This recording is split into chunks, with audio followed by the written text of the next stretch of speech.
Bonjour, ici Piero San Giorgio. Eh bien, hier soir, en sortant d'un cours de Systema à Genève, je passais devant un bar gay, lesbien, 360 ça s'appelle. Et sur le parvis, comme il faisait chaud, je vois une copine d'école que je n'ai pas vue depuis je n'avais pas vu très très longtemps, Nathalie, salut. Et bon, bah, je lui dis, eh, comment ça va, etc. T'as pas changé, oui, t'as changé, etc.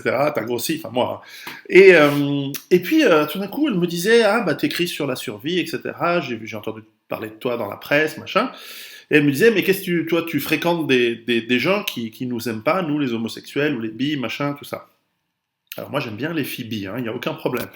Alors, je voulais dire, par rapport à la survie et la sexualité, en fait, on s'en fout.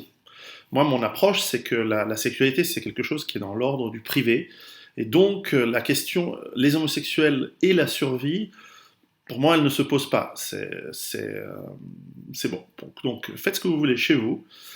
J'ai aucun souci. Toute sexualité, qu'elle soit hétérosexuelle ou homosexuelle, à mon avis, devrait être dans l'ordre du cadre privé, c'est-à-dire pas dans la rue, pas sur les affiches de publicité, pas accessible surtout aux enfants, qu'ils puissent avoir accès à leur sexualité et aux représentations de la sexualité lorsqu'ils seront presque des adultes, pas avant. Donc voilà, c'est simple. Donc est-ce que j'ai besoin de dire plus? Je crois pas. Mais je vais le faire quand même.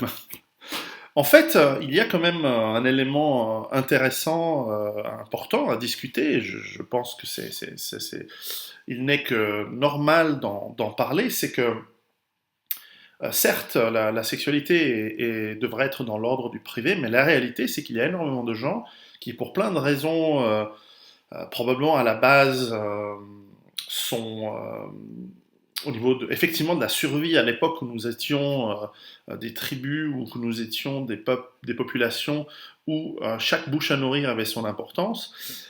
Évidemment, une personne qui n'a pas vocation à se reproduire biologiquement pouvait poser problème dans ces groupes-là. Et donc je pense qu'il y a tout d'abord une raison très ancestrale, très atavique sur le fait qu'il y a une hostilité de la part des groupes humains envers les personnes qui ont une sexualité, on va dire, différente.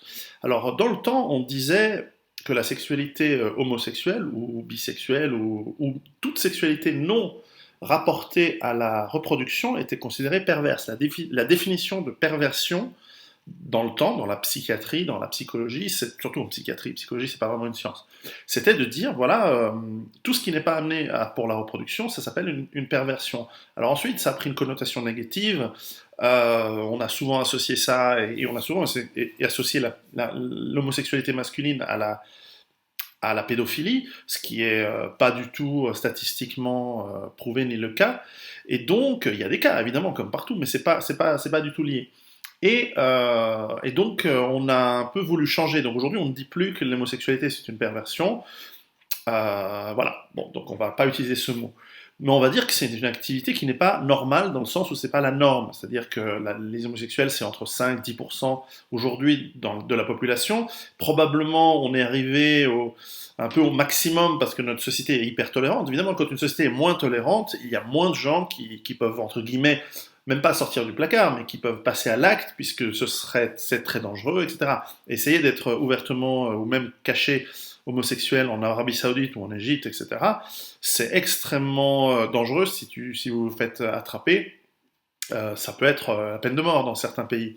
Donc il y a une raison ancienne par rapport à cette hostilité. Pourquoi je parle de l'hostilité?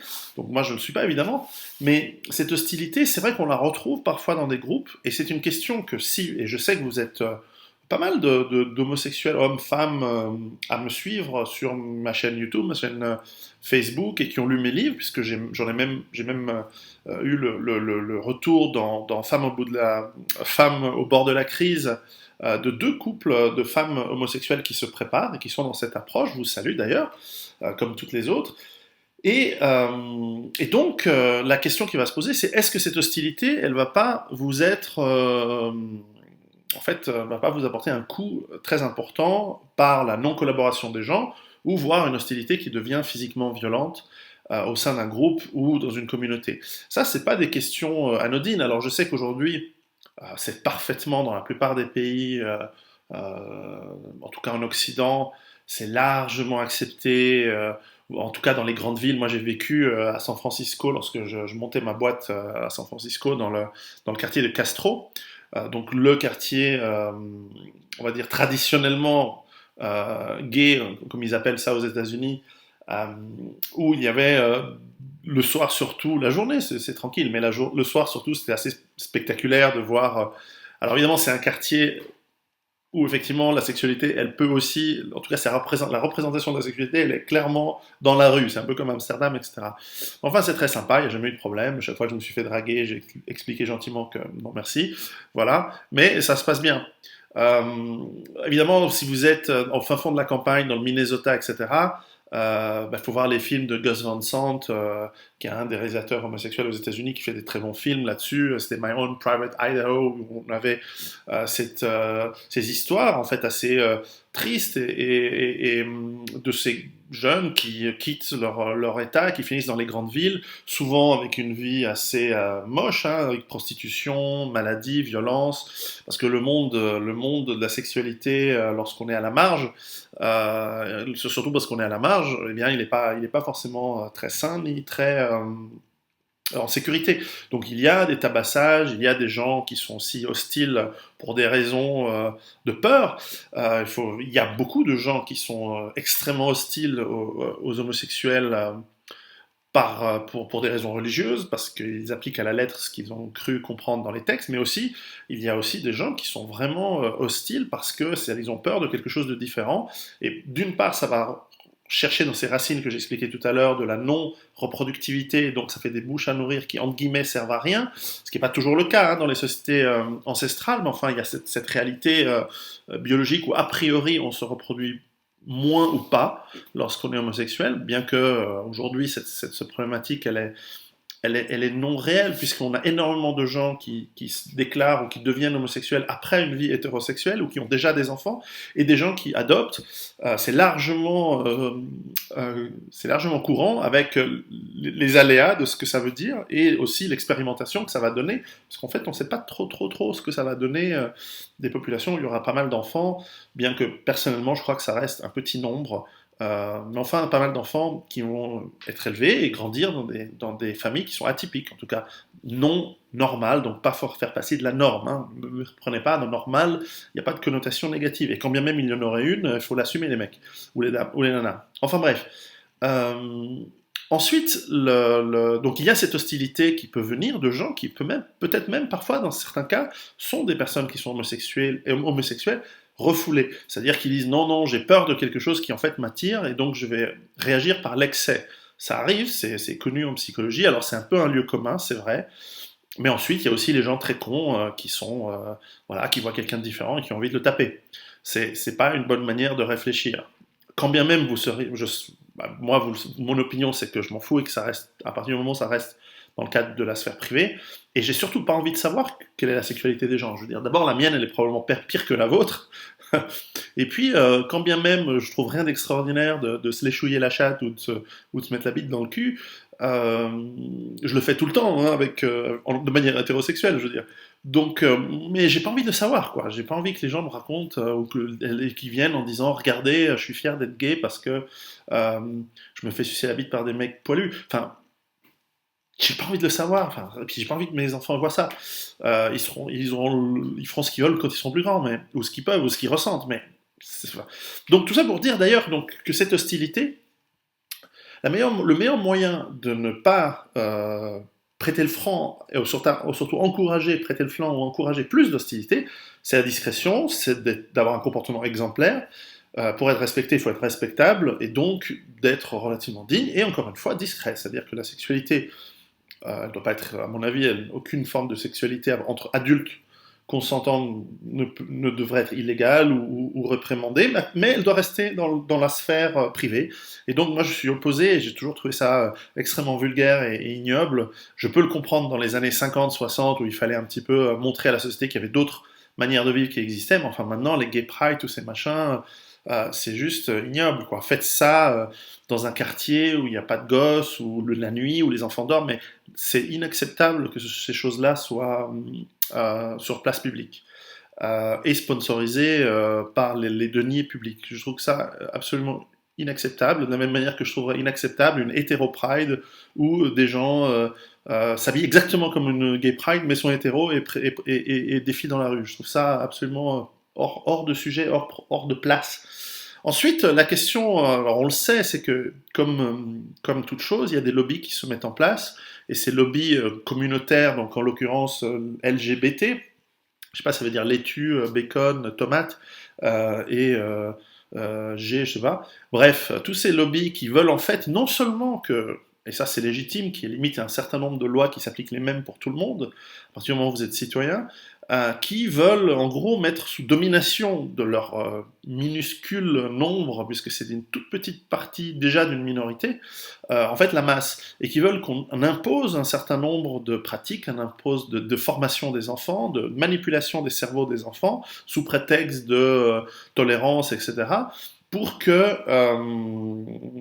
eh bien, en fait, à la fin, c'est surtout beaucoup d'argent, et voire même des vraies perversions. C'est-à-dire que je connais des gens qui pourraient penser, plus on apprend tôt aux enfants que c'est ok de devenir homosexuel, plus il y aura d'homosexuels, donc ça fait plus de gamins ou de jeunes adultes plus tard qu'on va pouvoir niquer. Donc c'est un cheptel qu'on va augmenter. Ça aussi, ça fait partie de la logique de cette propagande. Et de ça, évidemment, je m'y oppose. Mais à la limite, on s'en fout de ce que je pense. Ce qui est intéressant, c'est que dans un cadre de survie où ça va aller mal, est-ce que vous avez intérêt à ce que votre identité, qui inclut l'identité sexuelle, fasse que vous soyez identifiés comme des gens qui sont représentés par une infime minorité qui fout le bordel? Ça vaut pour les homosexuels comme ça vaut pour les minorités culturelles ou religieuses ou ethniques.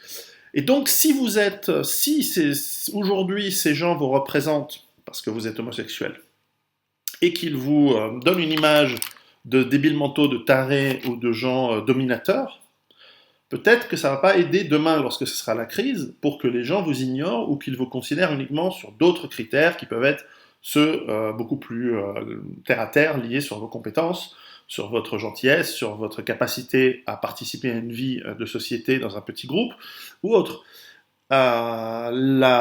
L'histoire montre que lorsque des minorités sont représentées par des minorités qui font le bordel, le retour de bâton, le retour de manivelle, il peut être extrêmement violent. Ça finit généralement dans des camps, avec la mort, et c'est pas très utile comme approche. Donc, moi, je crains comme pour certaines communautés religieuses ou ethniques, être représenté par des minorités qui font n'importe quoi ou qui veulent imposer, enfin, vous savez, qui prennent